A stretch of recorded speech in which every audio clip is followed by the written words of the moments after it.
Nos primeiros anos da década de 30, São Paulo viveu um período de grande insatisfação.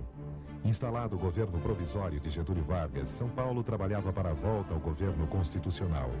E como não havia sinais de que esse desejo fosse concretizado, a insatisfação aumentava dia a dia, até que em 1932 estourava a Revolução Constitucionalista, iniciada a 9 de julho.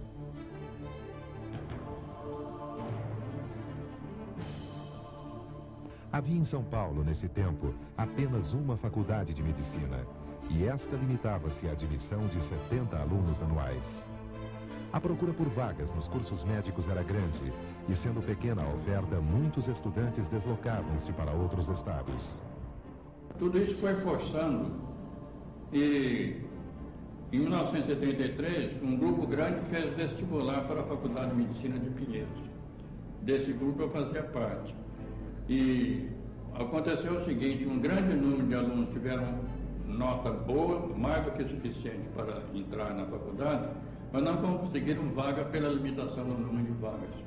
Nessa ocasião, nós começamos a nos reunirmos e o fazíamos na antiga sede da Faculdade de Medicina. A ideia era ver se a gente conseguia desdobrar o curso. Então, ao invés de receber 70 alunos, receberiam 140. Essa era a tentativa, mas nós tínhamos a convicção de que muito dificilmente isso seria conseguido. Numa das reuniões dos excedentes, compareceu Otávio de Carvalho, que já tinha ideia de instalar uma nova faculdade de medicina em São Paulo. Achou então que a ocasião era oportuna. O professor Otávio de Carvalho tinha qualidades especiais para isso. Ele era um homem de grande coragem e, além disso, um político muito bom, tinha uma atividade política excelente. Então ele conseguiu reunir, embora ele não fosse professor, ele conseguiu reunir um grupo de professores, ou de pessoas moças, em geral com em torno de 30 e poucos anos, mas com grande potencialidade. Em histórica reunião realizada em seu consultório, em 23 de março de 1933, com a presença de futuros professores e um grupo de futuros alunos, foi finalmente decidida a fundação de uma nova escola médica em São Paulo. A escola começou a funcionar e aí há alguns fatores até interessantes. Por exemplo, os professores que foram organizados, que foram se reunidos para o começo da escola, na realidade não tinham nenhuma ideia de ganhar com as aulas que davam. E além disso eles entraram com uma cota de 5, naquele tempo, na geração de você, era 5 contos de reais. Vamos supor que correspondesse hoje a mais ou menos 50 milhões de cruzeiros. Pagáveis até em 10 vezes, eles pagaram em prestação. E nós, os alunos, nos comprometemos a pagar uma mensalidade, que até era 200 mil reais por mês naquela época, que hoje poderia corresponder a uns 10 milhões. A primeira sede da Escola Paulista de Medicina foi uma casa alugada na Rua Coronel Oscar Porto, que foi adaptada para que a escola pudesse funcionar. Essa instalação foi descoberta por um grupo de alunos, porque os alunos logo se interessaram querendo ajudar e lutaram junto com os professores, sabendo que estavam contribuindo para a formação da nova escola. Logo se fez necessário procurar um lugar definitivo para as instalações da escola. Entre algumas opções, foi escolhida uma chácara na Rua Botucatu, onde já havia um serviço para o atendimento de crianças anormais. Com uma importância doada pela senhora Maria Tereza Nogueira de Azevedo, foi adaptado um edifício existente na chácara para o funcionamento de enfermarias de clínica e cirurgia. Esse edifício passou a se chamar Pavilhão Maria Tereza. E não tinha onde ministrar as aulas com os pacientes.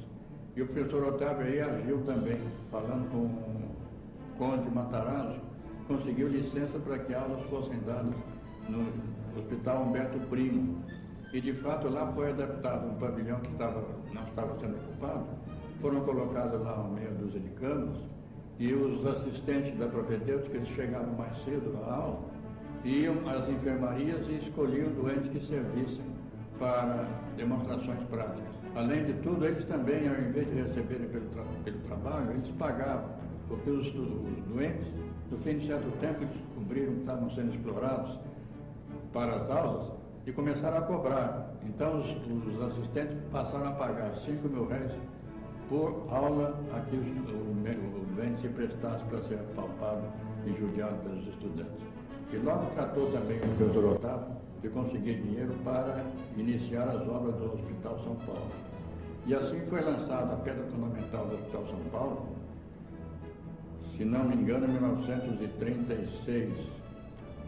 E era o primeiro hospital-escola do país.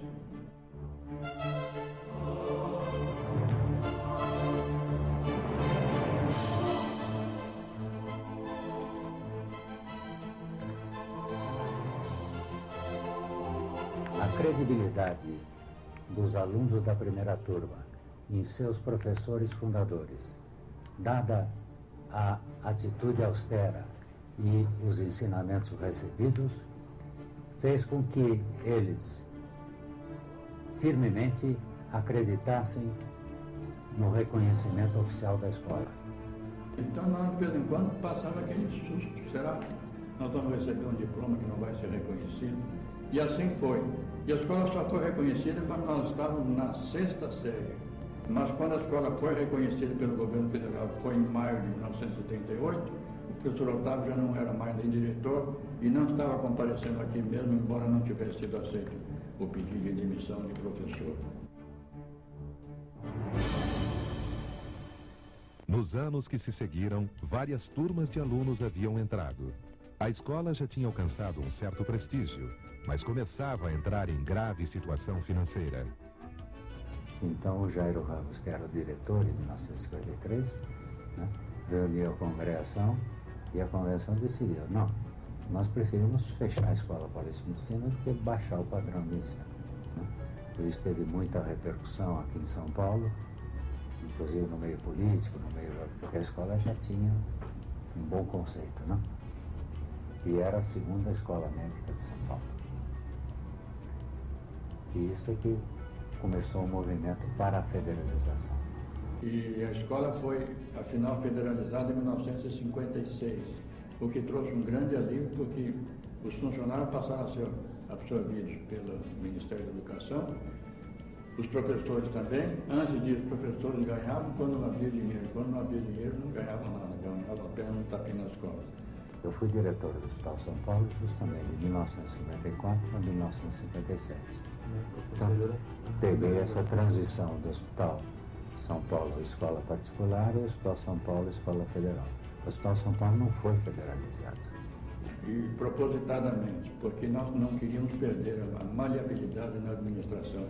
Apenas com o custeio dos indigentes pelo governo do Estado e a verba arrecadada pelos doentes particulares, o hospital vivia razoavelmente em situação de equilíbrio financeiro. Em 1960, a Escola Paulista recebeu uma das maiores doações de uma organização internacional. Foi aproximadamente, na época, $2.500.000 que a escola recebeu. Evidentemente que esse auxílio foi muito importante, porque a escola estava saindo de um sistema particular, uma escola que tinha todas as dificuldades de uma escola particular, passando por o sistema federal, onde teria várias vantagens, mas que obter as coisas era difícil. Não só a quantia, não era só o dinheiro que ela estava dando, mas era também o apoio de uma instituição internacional. Isto significava que grande número de outras instituições internacionais já começavam a olhar e acreditar na Escola Paulista também, porque uma instituição internacional deu dinheiro para ela. Então o dinheiro vinha de outras fontes. A escola era muito modesta. Ela cresceu, foi aumentando, o Hospital São Paulo, ela foi crescendo e principalmente, na minha opinião, ela tomou um grande desenvolvimento na época de 1970 para cima, com a diretoria do professor Horácio Quiniz de Mello, que tinha livre trânsito em Brasília e tudo que ele pedia lhe era dado. Então a escola cresceu muito. Ela deixou de ser aquela famosa escolinha, né? E passou a ser uma escola de grande porte, O MEC, na época, deu grandes, vultuosas somas para a Escola Paulista de Medicina, reconhecendo a importância que a escola tinha no federal. Quer dizer, eu acredito que o MEC não fazia favor algum, é apenas um reconhecimento pelo que a Escola Paulista representava dentro do Ministério da Educação. Com verbas federais e contando com o reconhecimento e o apoio de organizações internacionais, houve uma grande transformação nas estruturas didáticas, científica e assistencial da Escola Paulista de Medicina. Então, é importante ressaltar que a Escola Paulista de Medicina e o Hospital São Paulo representam para a comunidade numa área carente como é a área da saúde. A Escola Paulista forma profissionais altamente qualificados e competentes. A Escola Paulista de Medicina sempre pretendeu dar não instrução ao aluno, mas dar uma formação integral, uma formação global, integral, uma educação que nós chamamos de educação médica, procurando transmitir ao aluno ética médica, ética profissional desde o primeiro ano. Hoje o jovem entende a escola como uma escola altamente técnica, capaz de produzir ciência e que é pensada mais a este nível do que uma escolinha que nasceu do idealismo de muitos e com dificuldades imensas. A graduação na Escola Paulista de Medicina, os nossos 5 cursos estão entre os melhores do país. Não é um orgulho para todos nós que isto aconteça. Evidentemente que o curso, o ensino, principalmente a nível de graduação, não é aquele o ideal, porque nenhum curso de medicina no Brasil que eu conheço é terminal. Há necessidade de uma complementação profissional sempre a nível da residência. A nível de pós-graduação a situação é diferente. Com certeza, a nível federal, é o maior centro de pós-graduação do país. É só quantificar os números de teses, de mestrado e doutorado que são realizadas aqui e o número e a procura que nós temos a este nível. Só para lembrar, nós temos o dobro de alunos de pós-graduação senso estrito em relação à graduação propriamente dita. Temos formado muitos mestres e doutores, não só para o país, para todos os estados do Brasil, tem saído mestres em anatomia, doutores, mas também para países de fora. Temos formado mestre e doutor para a Colômbia e principalmente para o Chile.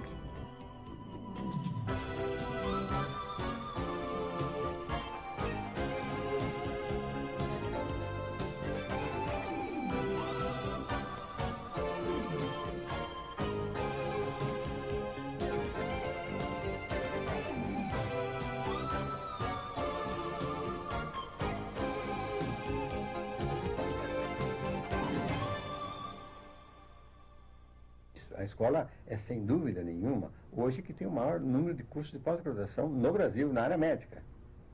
E talvez a escola que tem uma maior produção científica na área de saúde também. E é um custo muito mais baixo. Importantes modificações políticas, econômicas e sociais ocorreram no Brasil. E, evidentemente, a Escola Paulista não podia deixar de sofrer essas consequências, pois ela fazia parte de um sistema importante, que era o sistema universitário. Um outro fator importante, apesar da crise em que passa o país, se nós pensarmos que publicamos, no ano de 1992, cerca de 2.500 trabalhos, isso exemplifica bem o que representa a pesquisa e a pós-graduação na Escola Paulista de Medicina. Um país só pode se considerar autônomo, livre, quando possui tecnologia própria. E este avanço tecnológico na área que nos compete, que é a área biológica, depende evidentemente de pesquisa de ponta, pesquisa aplicada, e a escola é, na realidade, um instituto de pesquisa. A Escola Paulista de Medicina, ela tem algumas características que são fundamentais. Ela é aberta. A Escola Paulista de Medicina nunca se fechou. Ela recebe e participa de praticamente todos os eventos que são feitos dentro do campo das especialidades, do campo da ciência que afeitos a ela. A pesquisa compete a nível internacional. E, com certeza, isto é o forte da Escola Paulista de Medicina.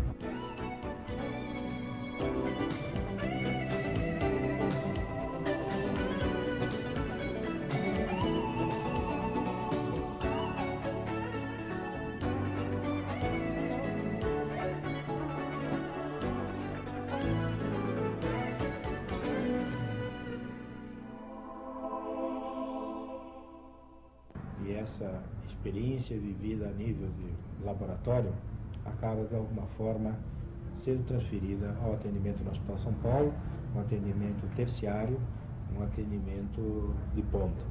É só lembrar os programas de transplante, o transplante de rim, o transplante de fígado, o transplante de pulmão, o transplante de córnea e agora mais sendo instalado o transplante de medula. Tudo isto implica numa tecnologia avançada, já que é talvez o parâmetro melhor para avaliar tecnicamente o hospital.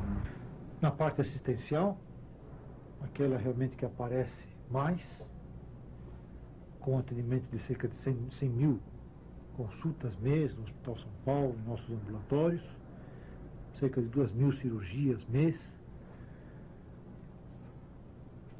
exames de laboratório, os mais complexos, realizados em nosso meio, e nos centros mais avançados da área da saúde do mundo, são justamente ações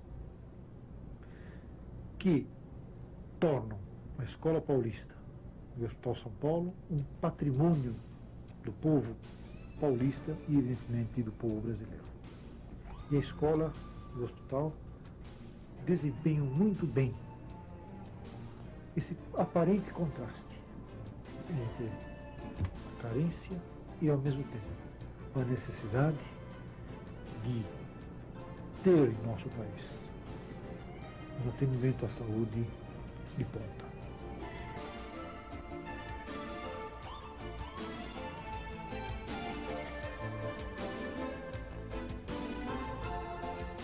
O futuro da Escola Paulista de Medicina, embora a academia não seja entusiasmada, é realmente virar universidade. Isto agora é extremamente mais simples porque a nova Lei de Diretrizes e Bases está contemplando a possibilidade de se formar uma universidade especializada, sem obrigatoriamente ter a universalidade do conhecimento. Então, novos cursos de gerontologia, evidentemente, que não necessariamente sempre a nível biológico, mas não necessariamente tão complexos quanto a medicina, mas eu acho que é por aí que nós vamos.